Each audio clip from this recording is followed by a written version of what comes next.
Welcome to Foodies TV. I'm Leah, and if you're passionate about great restaurants, this is the perfect place for you.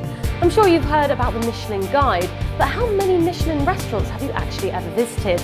3-Star Stories is our own special format on Foodies, and it is the first web series that explores the best restaurants around the world. Hosted by Andy Hayler, a food critic, and the only person to have eaten in all of those 3-star restaurants in the guide. Today we asked him to rank the most iconic dishes he ever had. This is one of the most influential dishes ever. It's from a restaurant called Tragro, which is placed in Roanne, a little sleepy place not too far from Lyon in eastern France.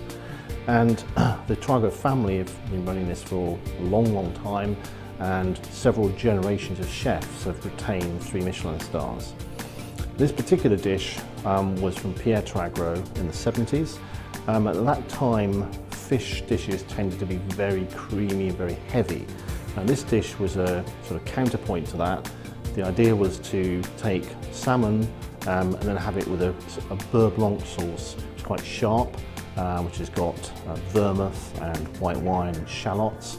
And the sorrel adds a bit of tartness, which balances the salmon. This was a real surprise at the time because it went counter to what everybody else was doing and had a huge influence way beyond the restaurant and way beyond France. Our video will continue in a few seconds, but before we move on, have you ever tasted reindeer heart? Do you know where to find the best sushi in the world? Or which 3-star Michelin restaurant lets you listen to your food? Foodies TV offers you the best videos about the best restaurants around the world, so don't forget to subscribe to our channel and enjoy watching the rest of our videos. For this dish we moved to Paris, to a very famous restaurant in itself called Tour d'Argent, which if you've ever seen the movie Ratatouille, is actually what the setting is based on for the cartoon. This restaurant is famous for one dish in particular, which is canard à la presse. And the idea of this dish is a particular duck, which when you actually eat at the restaurant, you get a little postcard with the number of the duck. That's the number that have been served in the restaurant. And the duck is served with a very rich sauce that's made from the innards of the duck. And what happens is there's a big sort of silver tower that's brought, and the duck is actually crushed inside of the apparatus, and that brings out the blood and the flavour of the innards, which are then mixed with cognac and produce an extremely rich, beautiful sauce. So this is an incredibly famous dish, and if you ever go to Paris to Tour d'Argent, you can get your own little numbered card, and you'll be the millionth and something customer who's ever eaten it. For this dish we travelled to Sydney to a restaurant called Tetsuya, which actually used to be in the suburbs when I first went there, but it's now in the centre of Sydney. And this is one of the few really iconic dishes from Australia. Admittedly the chef's Japanese, but still.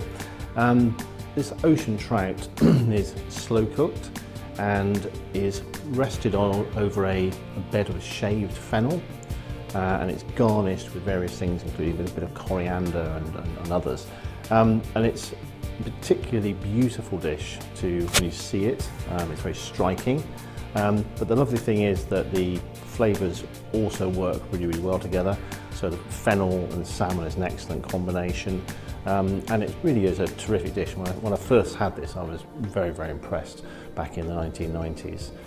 It's a very representative dish of Tetsuya. This dish is from Heston Blumenthal of the Fat Duck, 3 Michelin star restaurant for many years. And perhaps no dish has particularly summed up his very innovative style than the sounds of the sea.